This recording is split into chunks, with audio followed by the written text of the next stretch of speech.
ஏனென்றால் எல்லா உடம்பெல்லாம் வைத்து அதை எடுக்க முடியாமல் எடுத்து போனார்கள். நபிகள் நாயகம் அதை பார்த்தார்கள் வியப்புடன். இது கடனு கூலிலாம் கிடையாது. இன்னைக்கு உழைச்ச பொருளே கொடுக்க மாட்டிருக்கான்.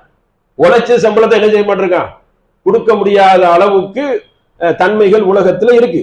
அந்த மாதிரி இருக்கு. தொழுகையை சரியான முறையில உழைக்கிற இடத்துல நிலைநாட்ட முடியாது, நட்டமாவது.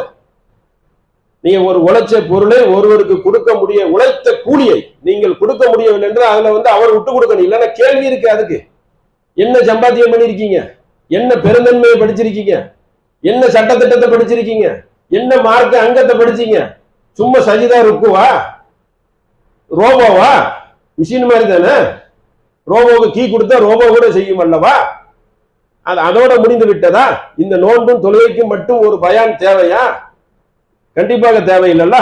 எத்தனையோ அவசியங்கள் இருக்கிறது, எத்தனையோ சட்டத்திட்டங்கள் இருக்கிறது. அதுதான் நம்ம இன்னும் வரக்கூடிய மாசங்களில் கடைபிடிக்கக்கூடிய ஒன்று. எத்தனையோ நன்மைகளை செய்ய வேண்டியது இருக்கிறது. இதோட அப்படியே எஸ்கேப், டோட்டலா எஸ்கேப், ஆளை பார்க்க முடியாது. அப்ப அதுதான் தன்மையா? அதுதான் மார்க்க சட்டமா? அதுதான் ஒரு மூமின் பேணி பாதுகாக்க போறோமா என்பதை சிந்திக்க கடமைப்பட்டு இருக்கிறோம். மூன்று செயல்கள் சேரவனிடம் அல்லாஹ் என்ன செய்ய மாட்டான், பேச மாட்டான் மறுமை நாள்ல. இன்னல்லாக கரிகன வெறுக்குவான். 3 தடவை வெறுத்துருவான். வெறுக்கக்கூடிய வெறுக்கன்னா அல்ல கோபத்தை காட்டுறான். அவன்கிட்ட பேசவே இல்லை, புடிச்சு உள்ள தள்ளி விடவன அப்படின்னு. அதில் அந்த 3 தன்மை உள்ளவர்கள் அந்த யார் என்றால், லக்கும் சலாச 3 தன்மை. வக்கீல வக்கால இது அத்தல் மால வக்காலத்தல் சுஆல. ஆதாரமின்றி பேசுவது. ஆதாரமின்றி பேசக்கூடாது. ஆதாரத்தை வைக்கணும் இல்ல. அப்ப ஆதாரமின்றி பேசி ஃபித்னாவை உண்டு பண்ணுவது, குழப்பத்தை உண்டு பண்ணுவது, அவனிடம் அல்லாஹ் என்ன செய்ய மாட்டான், பேச மாட்டான் என்று நபி ஸல்லல்லாஹு அலைஹி வஸல்லம் என்ன செய்றாங்க, கூறுகிறார்கள்.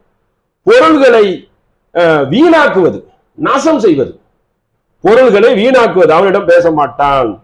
அதுக்கப்புறம் என்னன்னு கேட்டனா, அதிகமாக யாசிப்பது.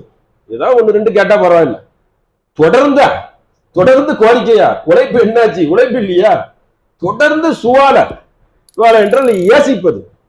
ஏசிப்பதுக்கு இன்னும் இந்த கண்டன வேற இருக்கு. உடம்புல அந்த சதைகள் எல்லாம் மெலிந்த தோற்றத்தோட வருவான். எதுக்கு கேட்டுட்டு, உழைப்புன்னு ஒண்ணு இருக்கு அல்லவா?